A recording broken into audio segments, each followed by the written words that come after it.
Hi, loves. Welcome to AW Confidential, where we talk resilience, reinvention, and the messy truth behind the big wins. And today we have a big win. Wow, do we have a big win? Today's guest is proof that sometimes losing everything is the universe's way of testing how bad you want it. When filmmaker Katelyn McCulloch lost her entire first film in a hard drive crash, she didn't quit. She grabbed 40 bucks, bought a pizza to fuel the team, borrowed gear, and remade the entire project from scratch. How's that for some shit? No offense. The $40 hustle became Everybody's Meg, a film making its debut on Trailer Park Boys Plus. Hi, Katie. Hello, thanks for having me. Thanks for being here. I don't even know where to start. Like, the first question that came to mind when I was prepping was when everything disappeared with that hard drive crash. I want you to walk us into that moment. What was the voice in your head saying? And I know you're super animated because we spoke for a little bit, but please take because I know that that's a moment you'll never forget. Mhm. It's always especially, I love being a filmmaker and the roles I take on as a director, as a showrunner is a leadership role. So when I reflect back on it, I'm like, whoa, that was a moment where I really feel like I stepped into my power as a leader. So yeah, I made the short film. Meg writes a reference letter with my two co-creators of Everybody's Meg, the series, Maddie Foley and Becky Swanick. And we just shot it for fun one day and then, yeah, lost it. Hard drive gone. And Becky, who is the editor and also shot it, was so upset. And in that moment, I got so incredibly calm, which I did You not didn't freak lose out, your shit, not at all. And I lose my shit over all kinds cry. of, I cry over like so many other things, but something in me, I think because she was upset. And then we had like, the girl who stars in it, Maddie Foley. I feel like I stepped into this moment where I was like, I could lose it right now, but it doesn't bring the movie back. I could lose it right now, but it doesn't make anybody feel better. I could lose it right now, but am I going to just not make movies anymore? So I just said, that's all right. It was, we made that first version of it because we wanted to see more women in comedy, more women in leading roles, more female directors, writers, producers, editors, cinematographers. So I said, well, that was just our test drive. Let's do it again. And then Maddie actually, it was Maddie's 40 bucks on pizza that day. And we got together and we just reshot it and it went so much better because we got the practice in the first time. And I think that's what people forget in any business, but let's just speak to me as a filmmaker and creative. We always think like it's got to be perfect. You want the first draft. We were speaking about your book earlier. You want that first draft to be like, and look, it's done. I'm amazing. And it's just, you're giving yourself the hardest time. So I feel like the universe just went, that wasn't the one the world was meant to see. So let's do it again. And we fucking did it again. So wait, so how did you go from what made you choose action over defeat? What was that one thing that you were like, no, I'm turning that off. I'm going into action mode. Like, what was it? I definitely, since I was a little kid, have always had an insane drive, a confidence. I'm so grateful to my parents for always supporting me, believing in me. And I think in that moment, I just thought, well, if it's give up and not get the opportunity to make something, because we were making it because we all wanted an opportunity. This industry, the film industry, people are like, I just want someone to give me a shot. And I always say, think about it from a business perspective. Why would they give you a chance if you have no body of work? So I was building my body of work. This was my chance to show people what I was capable of. So I think in that moment, I just thought, this is that moment where I get to choose, do I give up or do I choose myself and choose? Also, I have to say the idea, I really believed in it so full heartedly. And I really believed that audiences needed to see it. It was something bigger than me, bigger than just like my own career. I was like, no, I think this has a palpable energy that can really make people laugh and make them feel something. So I just And this, I say it all now with hindsight, but it was such a split second thing. We just rescheduled and did it within a couple weeks. Wow. Yeah. Woo! So you rebuild this whole project on 40 bucks and borrowed gear. What did that process teach you about creativity, resourcefulness, and even ego? Because I think your ego takes a huge hit. And I think your ego can be helpful sometimes. It can, but it can also hurt you. So what did this whole process teach you other than what you're capable of? I love that question. I think that creativity loves restraint. I think that's one of the Mm. biggest things. I think, especially as my career is expanding, the projects are getting bigger. I'm always like, more money, more problems. Really and truly, more money doesn't make you more creative. A bigger gear kit, a longer script doesn't make you better. And I think there's lots of, fun things now. I'm like, oh, I can't wait to get that piece of gear or that, those things as a director I want to play with. But I think in that moment, it really did teach me that creativity loves restraint. What can we do? How can we be the funniest we can possibly be with as few things as possible? And I think with that, it was just myself, Becky, and Maddie, two very talented women. We could have stopped and taken more time and looked elsewhere and said, who can teach us? Who can help us? But we actually said, no, what can we do together that nobody else can do? And I think people miss that moment, especially when you're problem solving. They can get so frustrated and lose their shit and feel, so hard done by. But I definitely believe in building the superpower of reframing. If you are in any leadership role, if you are creative, if for me, again, directing, writing, show running, if suddenly, we have the restraint of this one apartment, this one camera, I was running sound. I forgot to even like What? pause the sound. It just ran for 5 hours straight because I was doing a million things. I was producing it.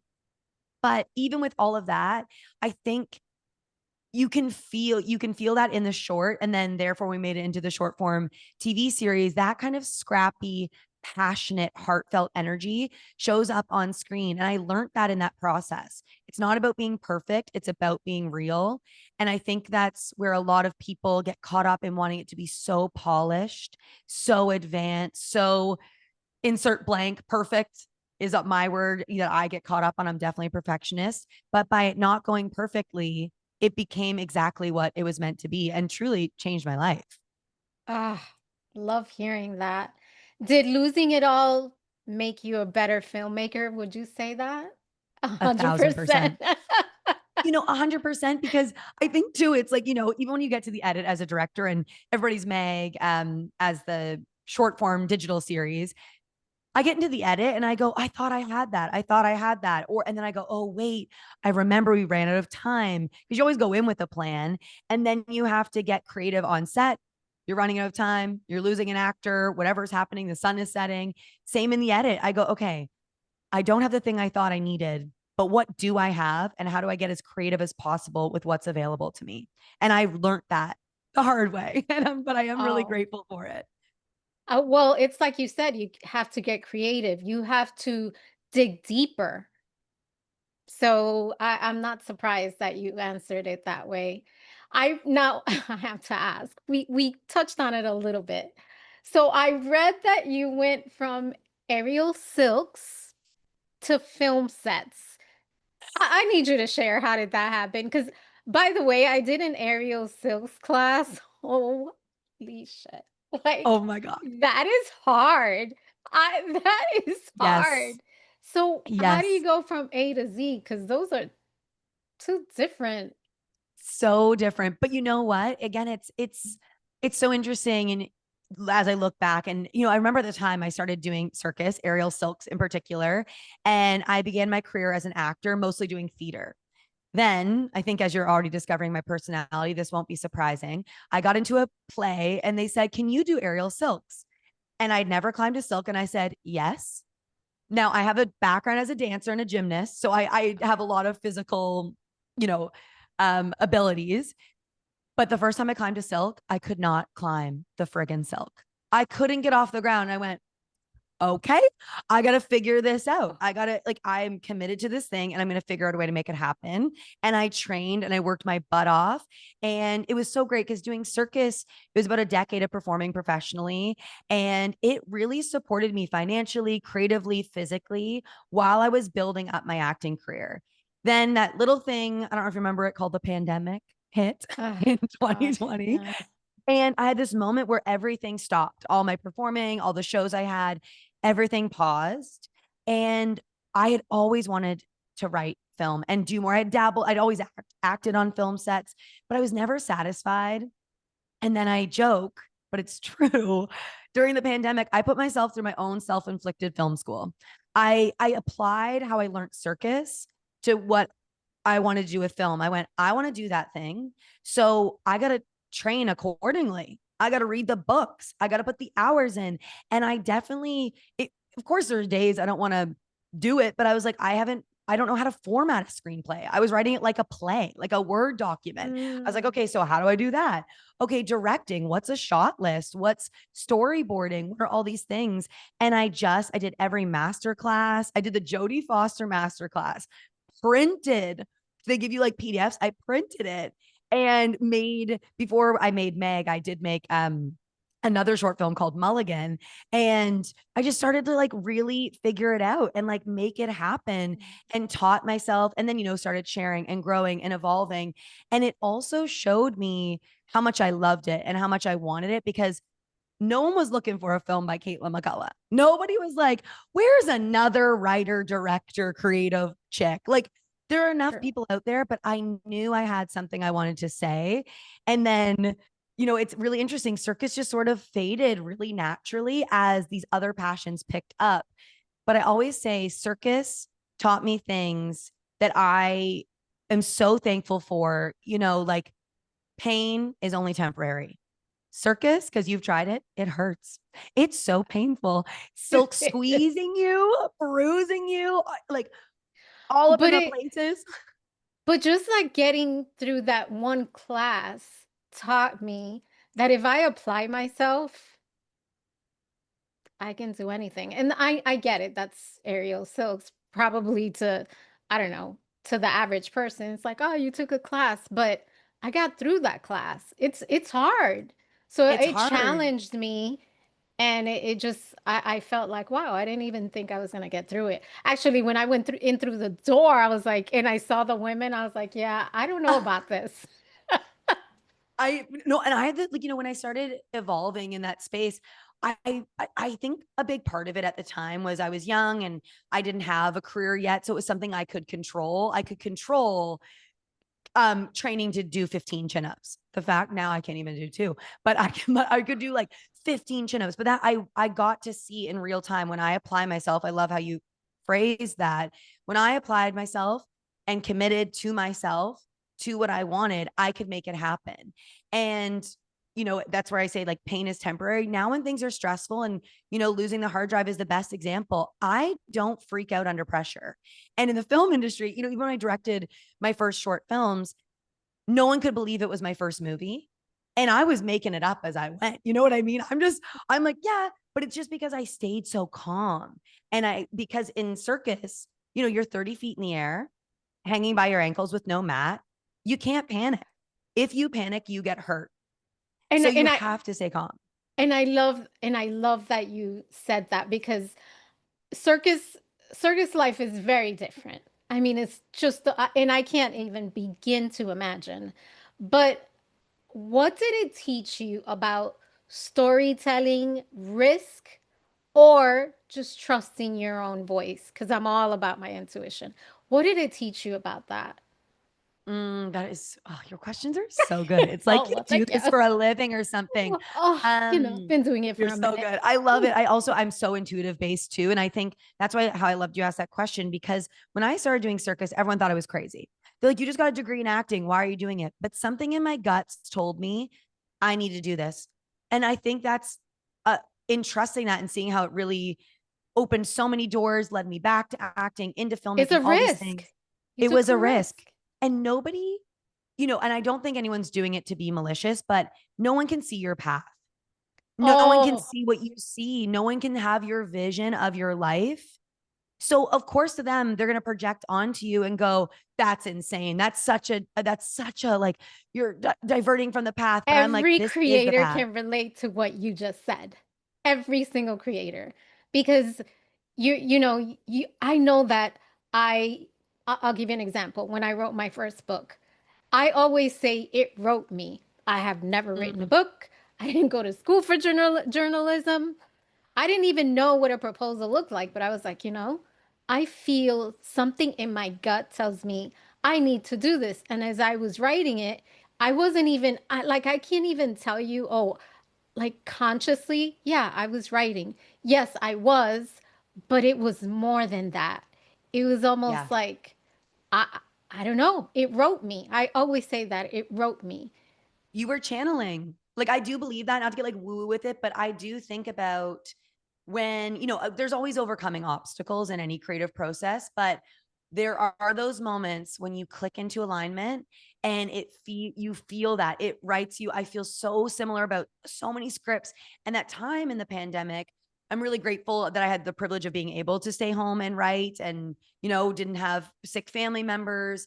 And I was able to really focus on that.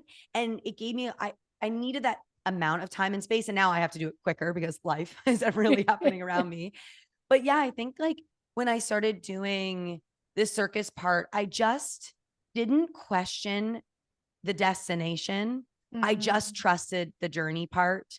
And I committed to just being in the moment. And circus teaches you that because even from your one class, you can't let go in the air. You can't think about your grocery list. You have to be present.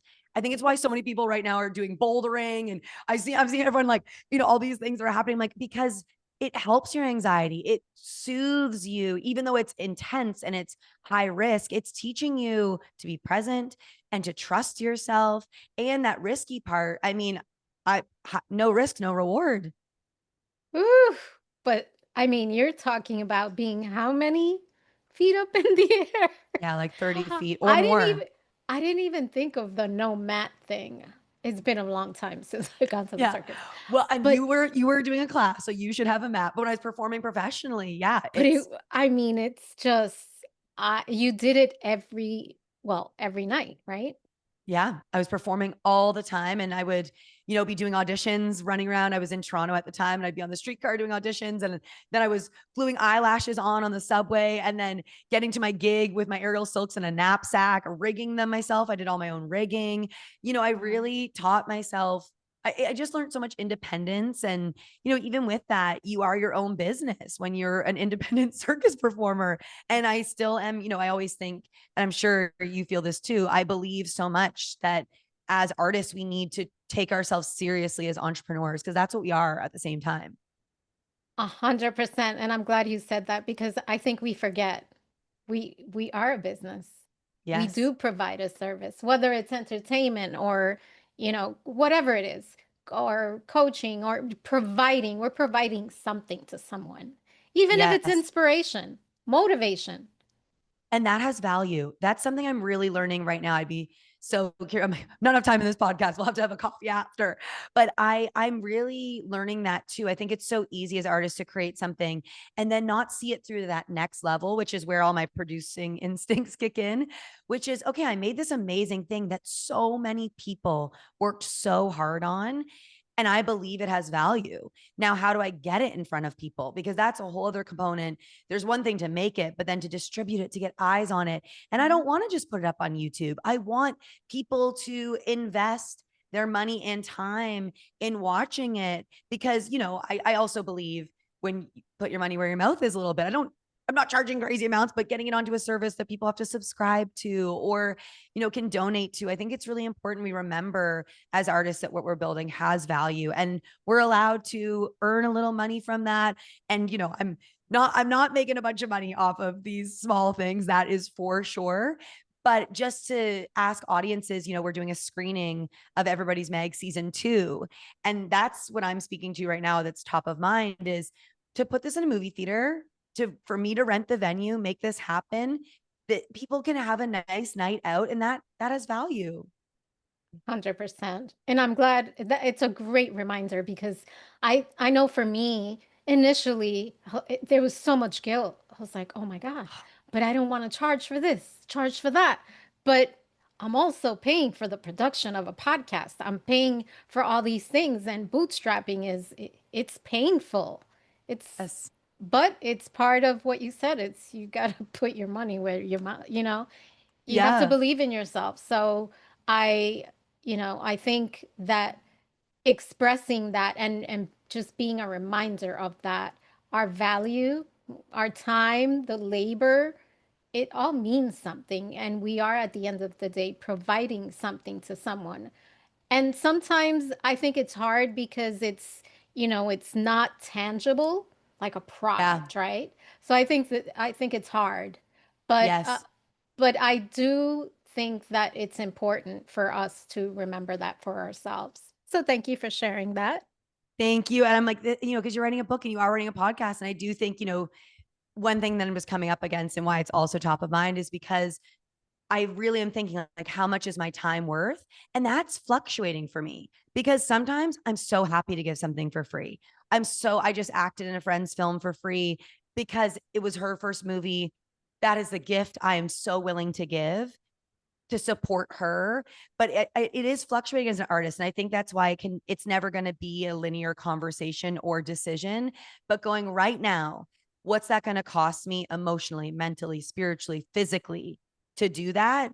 Is it worth it? And I'm just getting really curious and giving myself permission in certain situations to go, no, actually, that isn't enough money for me to do it.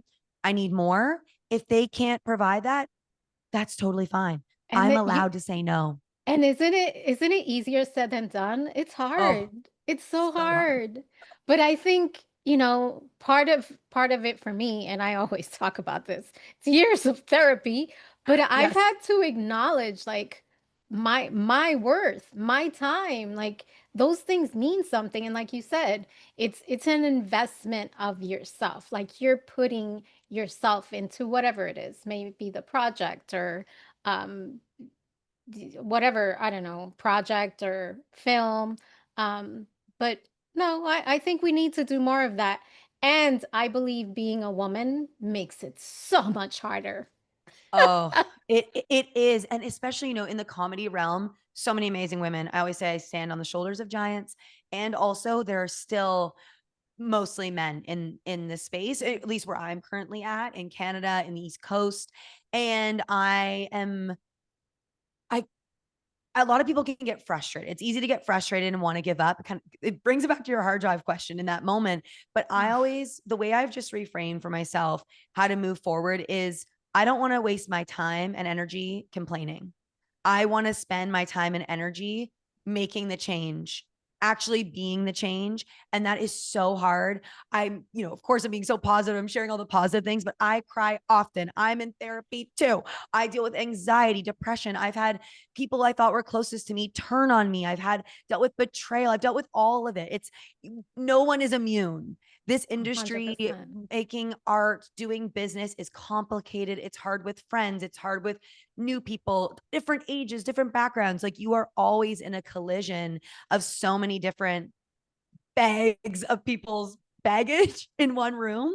Yeah. And I just think to myself, and especially being a woman in it, I just am trying to stay really curious around my own reactions. I do have to rewrite my emails to take out the just. Hey, just wondering. No. Hey, is this ready? Period. Yeah. Or question mark. And It's I'm not being aggressive. yeah. I'm just It's asking the so question. funny you say that because I've been doing that too. Good for you. Oh, and the other one is I'm sorry. I'm sorry I took a long time to reply to your email. I'm sorry for the delayed response. I'm like, I need to stop saying I'm sorry. Yes. I'm like, you wear 10 hats. You need a minute. And we come back to the worthiness and value of it all, which is Yeah. you're wearing 10 hats. So when it is the appropriate time for you to get back to them, and they're lucky you got back to them, they're as lucky as you are, right? Like it's that instead of always feeling like we're behind, which I do think as a woman, just we could dig in, I dig into all the history of feminism. Anyone who's listening, I just did a fake cigarette there. But I do think, it is, we are still new at being able to have businesses, credit cards, mortgages. I read something the other day. It's only been 50 years or something Isn't like that that since we know to crazy? have mortgages without a man. That I is not a know. long time.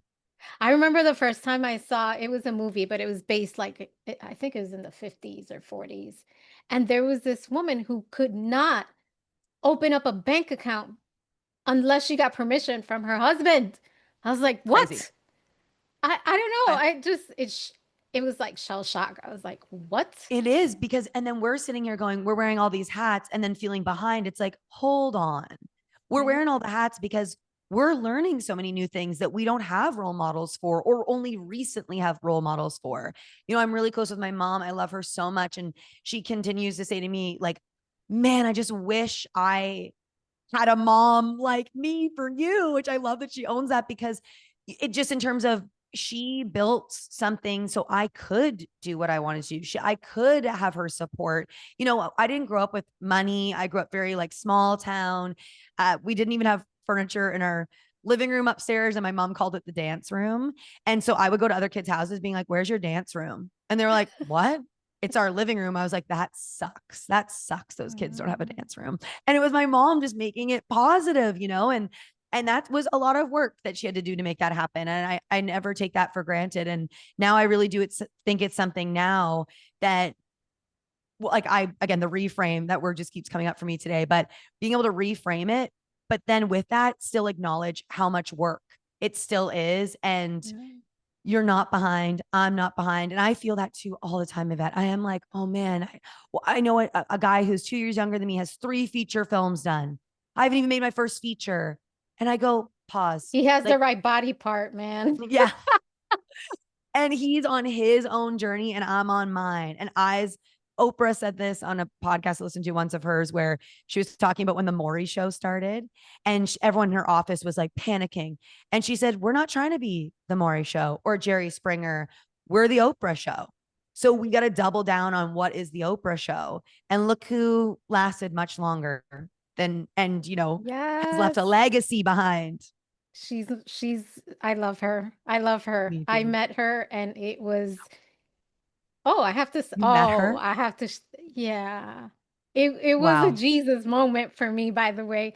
And everyone in this community knows because I'll send you the video. I was literally in tears because what I do, it just she's it. She's like a soul broken open, you know what I mean? And Mm-hmm. she's changed a lot of people's lives just by telling stories. And And now you are too. it's, Special. yeah, it is special.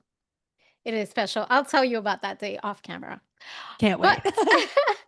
so your work blends chaos, heart, and comedy. Mm-hmm. I, everyone knows, I've talked about this. I've had my bouts with depression. I lost my mom, I got sick, and laughter, comedy has been medicine for me.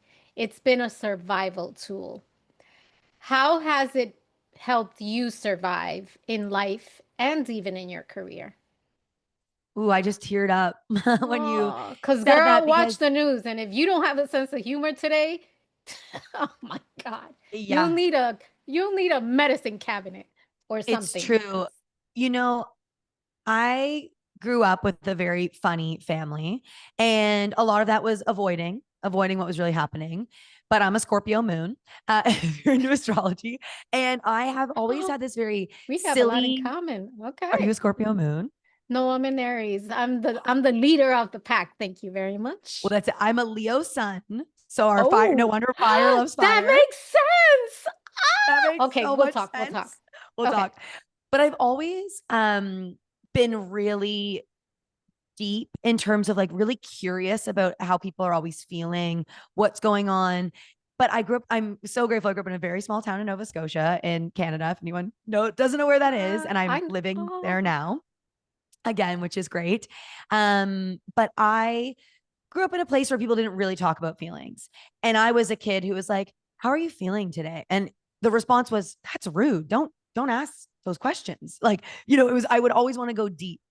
And I think when I started, I think about my trajectory, and I really felt like in theater school when I studied acting into circus, I really explored a lot of kind of more art house and darker and these things. And it was always fun, but I wanted to be goofy and playful. And I always felt that if I could open people up and make them laugh, I could actually have a deeper conversation.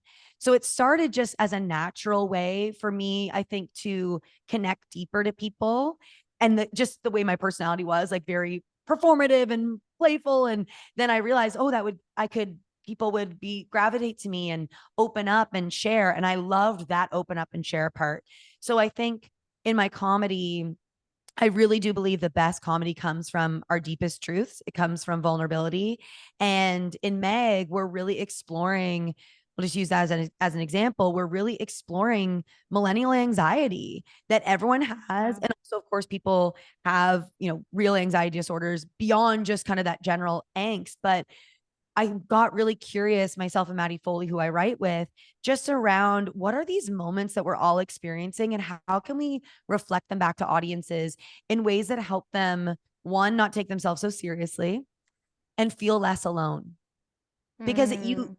I've also had my moments of dealing with anxiety and depression, and those are the moments where I go, I'm all alone. There's no one understands me. No one gets me in that Oof. spiral, that loop that takes me down the dark paths. And I've really wanted to make a show. And in all my work, there's always themes of that. There's always a deeper theme. My short film Mulligan is a mother-daughter golf comedy. And I always say, really, the theme of that movie is what happens when the people you love the most change. And it's hard for you to accept their change. But Mm. on the surface, this is great comedy, but that's what it's rooted in. And then Meg really is, how do you survive in a world that is systemically set up for you to fail? And the ways that we feel then we're failing personally and we're never living up to a standard that's completely made up, but it's what we were born into. And then how do you, especially as a female, anxious millennial, how do you tackle that? So I think for me, comedy has helped me through all of my darkest times. Did it help you through that? Well, it sounds like something else did, but did it help you through that hard drive crash? I think so, yes, because I mean, we just had to laugh. Because what do you, the Because option is give up I mean, or laugh. I can't even begin to imagine. But what I have to ask you, because you lean on, not rely, you lean on comedy so much. Where do you go emotionally when the funny is just not enough? Because I know it's not always enough. How do Mm-hmm. you manage that? I feel it's taken a lot of years, and I know it'll take many more. And I love my therapist, Linda. Shout out to Linda. See me already making a joke. We love our therapist. Yes, I see. Don't deflect. Yeah, don't deflect. I would say I have an amazing group of girlfriends that we all went through theater school together, Tribe. and tribe fully. And whenever I want to go dark, two things happen. One is I force myself to reach out to one of those girls. Oof. The other one is find a way to be of service. Find a way to be of service. If I can't do anything else, because I don't know for you as a creative, but I know for me, what happens is like, oh my God, I messed up that. Now I'm behind. Now I'm missing this deadline. Now, and then I'm paralyzed to get the work done. So then I feel worse and worse and worse. But if I just go out and, or if I see, someone's on Instagram moving, do you need help? Do you have this? Even write my boyfriend, say, what do you want for dinner tonight? It doesn't have to be big. Doesn't go buy my cat a new treat, whatever it is, but something that you can feel like you're being of service. Because, and I Step heard that on a outside pod. of yourself, right? Yes. And I got that from a therapist or a podcast or something. I remember the time being like, oh, great. Another thing to do is first what it felt like, a task, another thing I can't accomplish. But then I realize every time it makes me feel better. And I would say actually a third thing is move your body, change your posture, change your spine. I learned it in theater school. It's how you can actually physically change the way you feel. And, with all circus and all that experience, movement is still a huge part of my life. I became a Pilates teacher while I was doing circus. No. I did because I wanted to, do injury prevention. And right now, even though I do a lot of things and everyone's like, what are you doing getting another job? But I'm teaching Pilates again. And I need it as a part of my creative process, my mental health, because it brings me everything I just spoke about. I'm of service. I'm present. I'm moving my body. It gives me this reset button where I go, it doesn't matter what's going on the page in my email. 37 bodies have shown up that want to be moved. And I can do that. I have a skill set. I can be of service. And for 45 minutes, I can make their day better. And I always leave that class feeling better too.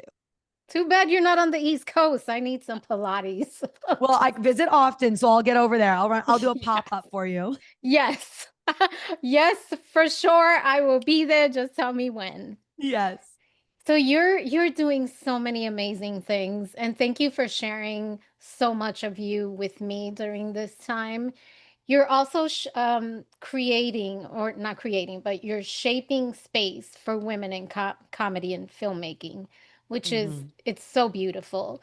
What's your message to women with a dream that feels bigger than their resources? Because you literally took those 40 bucks and borrowed some equipment and said the hell with it. Let's keep going. So, Mm-hmm. I know that I've had days, and I mentioned I had to bootstrap, and I'm still doing a lot of it. There are days when I'm like, screw this, like I'm done. And my heart breaks. Like I literally, it's like part of me. And I wake up the next day and or something happens and I'm like, yeah, that's God, the universe telling me you can't give it up. You got to keep going. So what's your advice to, and actually it doesn't even have to be just women, to anyone whose dream is bigger than what they have in their pocket, or maybe, I don't know, what it's I guess the idea is our dreams sometimes are so big that not Mm-hmm. only we don't have the money, we don't have the resources, we don't have the equipment, we don't have the training. So what would you say to someone that is like, yeah, I can't do this. Why even bother? Oh, I have such massive dreams. I'm such a lofty dreamer, and it's Yay! so important. I'm like, but then I totally understand that feeling where the big dreams can become paralyzing because it's like, how will I ever get there when it feels so far? Yeah. What I ask myself, especially when I have a really big dream or a really big goal, is just what can I do right now? So let's say, worst case scenario, you're depressed in bed. You dream of, I'll just take my dream. My dream is to, show run a half-hour comedy, big studio producers. It's going to be on Netflix. I'm going to write it. I'm going to direct it. I'm going to show run. It's going to be amazing. We're saying it here. We're manifesting it now. But let's say I'm having one of those days where I'm in bed and I'm going, oh my God, I'm so far from the dream. In that moment, maybe the only step towards the dream is getting out of bed Mm, and brushing your teeth and putting on your favorite comedy movie. That's a step towards the dream. I just Then got let's say chills. you're not in one of those like lowest moments. Maybe it's because listen, I made all of my projects with no friggin' money. Like everyone, I always say because they look so good, but it was calling on favors. It's building community. It's asking for help. I'm rejected every day. Every day. I'm like, do you Let's want to count how donate? many times are we rejected every day? Yes. And I think though it's, in a world right now with social media, everybody's accessible. You can find anybody on the friggin' planet. You really can if you want to talk to them. So even right now, I'll give an example. I'm trying to find corporate sponsorship for my company to grow my business because I don't get paid yet to run my business. I'm like paying for the expenses and I'm like not in debt. I've never taken out a loan. I'm like, okay, I'm doing really good for 2 years into my business. But how do I work Yeah. towards, I've hired someone finally to help me, which has been amazing. But how do I work towards expanding? And I'm looking at what I offer. Now, corporate sponsorship, I'm going, okay, it scares me and I'm very ballsy. I'm brazen. I'll ask for anything. But I go, what are 3 emails I could send today? 3 people that I can send this package to. And I think when people are really beginning and let's say it is filmmaking, you got to start to find your people. And they're not the people who are 40 years ahead of you. Who's right in the trenches with you, who has the same tenacity, work ethic, passion, drive, vision? Go find them. And it might be hard, but let's say I'm thinking comedy specific here. Go to an improv show. That's a $10 improv show. Then go to the bar after or wherever.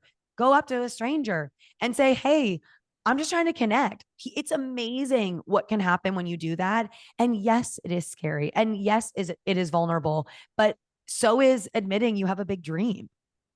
So to achieve it, what are you going to do today to work towards it and be okay? Again, I think, it's same as what I said earlier, that it's not necessarily linear. One day you may make a huge swing and the next day it's just read a Not chapter even from the that book on next day, comedy. it's like the next week.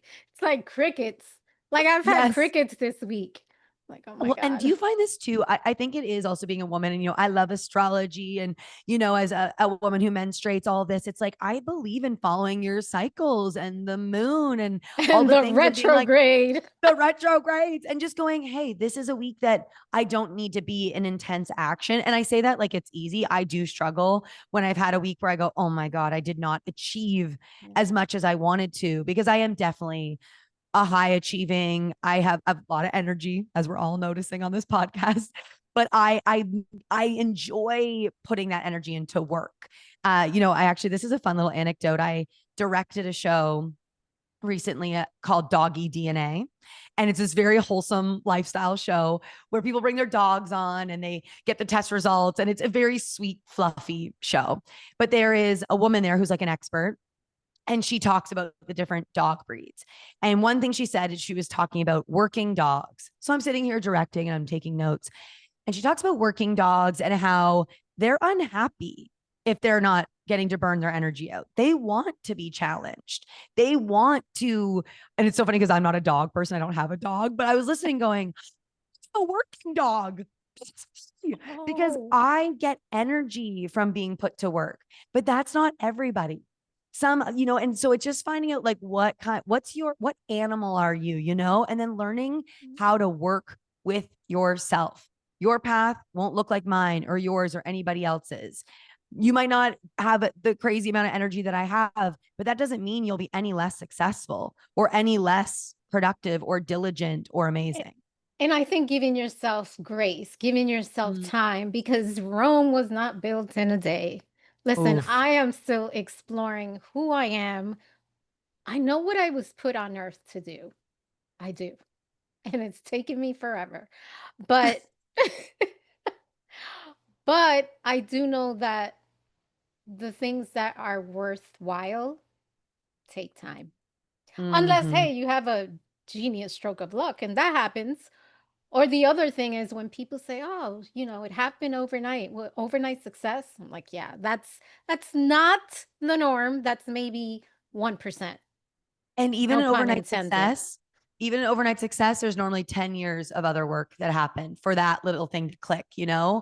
Choices made, decisions made, leaving relationships, cutting out people. Like we don't know Right. necessarily went on in their inner life or their inner working to make that happen. Cause I don't even believe in an overnight success. I'm like, there's no way. Listen, it's a process, and Yeah. I think the hardest part is trusting the process. It so is. And I actually, it's funny. I needed to hear what you just said about time, because I feel like You're how have I grown the company bigger? Why haven't I done more? And I actually really appreciate you saying that, because I have to remember there is no clock ticking. There is no timeline. And I know that, and I speak about it, but even I forget it. So thank you for the reminder. I definitely needed to hear that this week. Trust me, I need the reminder a few times a week. Yep. So, one of the things that I love to do towards the end of the show is drop a truth bomb. So, Oof. I have a question for you. We don't really meet, and it's funny because we were just kind of touching on it. We don't really meet our strength when things go right. We meet it when everything falls apart. What did the moment of the crash reveal? And it could be any crash, like in life. Mhm. What does it reveal about you that you didn't know before? Drop a truth Ooh, I bomb. love again, such a good question. You're so good at this. She's such a writer, people. Um, yes, I would say this wasn't the hard drive crash, but I'm thinking of a different crash. I won't get into all the details of because we need a whole other podcast. But Exactly. I would say, and this touches back to what we were saying about being women as well in this industry. I have learned how fucking smart I am. And I say that because I have this, I'm such a creative and I'm really, playful. And I realized one thing over the last 5 years. I always go, oh, well, I don't do that. Or, oh, I don't do numbers. Oh, I don't this. But yes, I do. Yeah, no, I hire my bookkeeper, I hire my accountants, I hire people to help, of course. But I am smart and I know what I'm doing. And I have, I'm a really generous person. And I have learned where generosity has led me to a crash, multiple crashes, mini crashes to a big crash, because I feel this need to overgive, overshare, and thinking if I do that, I can control the other person. I can make them see it my way. I can make them understand me.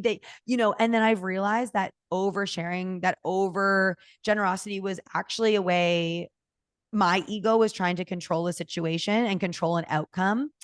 And I have learned from that I do not need to give everything away to own my power or to take up space.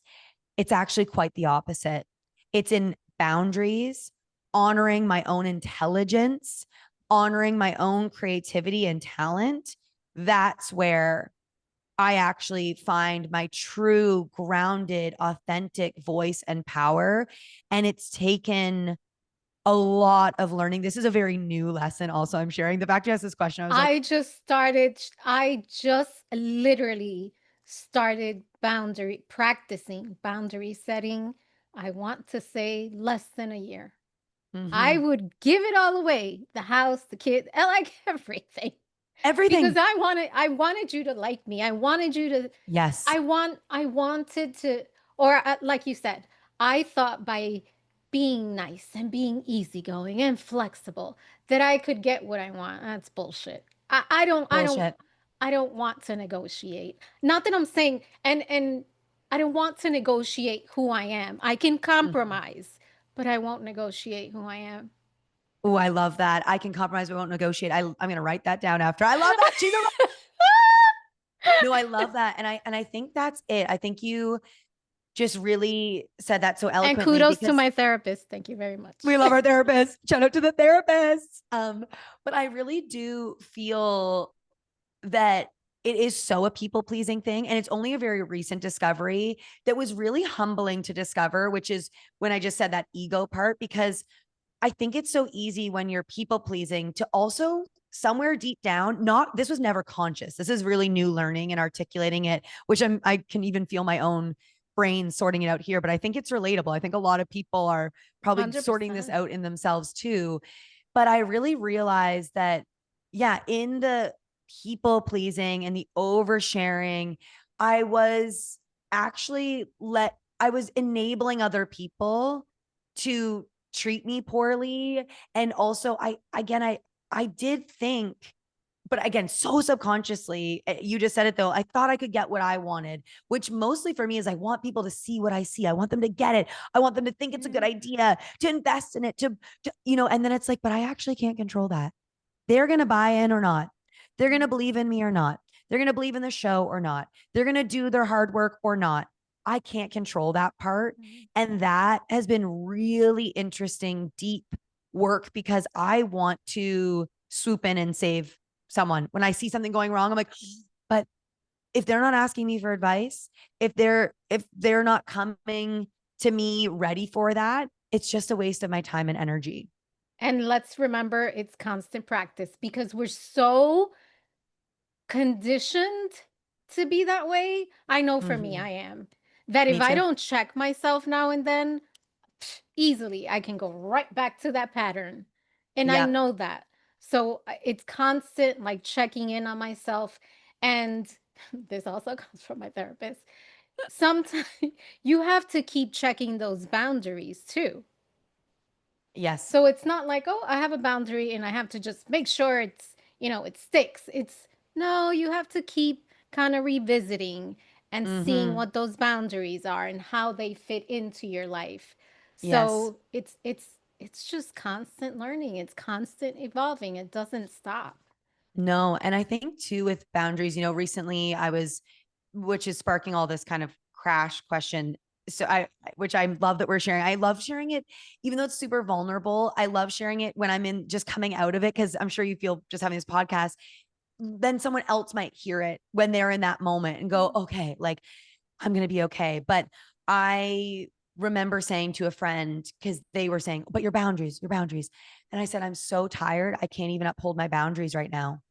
I And when I know. said that out loud, I went, so what do I need to do? Yeah. I don't need to email back right now because I actually don't have the energy to email back or make that phone call or do that thing. I need to go to sleep. I actually need to go off the devices, cut the reality TV, get the protein in the belly, get the walking in before I actually can take any action in terms of what the conflict or the issue or the scenario is. If I'm too tired to pull my boundaries, I need to step back. And to our previous point earlier, I don't owe anybody a timeline. I'll get back to them when I'm able to meet that moment from a place where I'm boundaried and is my highest and best, which even your highest and best isn't always your highest and best. It's just sometimes, That's your what you can do best for that the day, day. For that best for the day. exactly. But Exactly. I found like burnout is so common in this industry. And I realized, it's never the work that burns me out. It's actually, People. I think a lot of the more interpersonal, beyond just my work, but life, like that's kind of I find drains me more. I don't Yeah. know about Oh, you. oh, oh man. This is a whole nother episode. You're gonna have to Yeah. come back. You're I, gonna I would have to love to. come back. Katie, thank you so, so much for being here today. I want to make sure people can find you. They can find everybody's Meg. So share with us your socials and all that good stuff. Yes. So Everybody's Meg will be available in the US November 27th on Trailer Park Boys Plus, which is a streaming service you can access through your smart TV, or I think it's Amazon Prime, Crave, all that stuff. So look it up. You'll be able to watch season 1 November 27th, and season 2 will be on the streaming platform in the new year. And this is our first time going worldwide. So it's very exciting that we've been only Congrats. available in Canada. So this is really big for us. You can find heyoldfriend.com where you can stay up to date. We throw a big event called Shenanigans, which we did in LA last spring that was sold out. We're doing one in Halifax. We just put tickets on sale yesterday and we're already 50% sold out. So we're doing one in Toronto. We'll be doing another one in LA. And Shenanigans is a night where we curate funny, feel good, and female driven short films. So if you got a short film, send it to me. Anybody listening, if you have a funny, feel good short film, send it my way. Maybe it'll end up in one of my screenings. I don't charge women screening fees. I take their films for free. They get free photos, merch, publicity. It's a night making women feel like the star of their damn lives, which they are. And then on socials at McCullogh K and at hey.old.friend. I love that. Thank you so much for joining me today. Thank you. This has been an amazing conversation. And for those of you taking all this in, remember, maybe strength isn't who you are when things work. Maybe it's who you choose to be when they don't. Until next time, keep dropping those truth bombs. I'll talk to you soon, loves. Bye.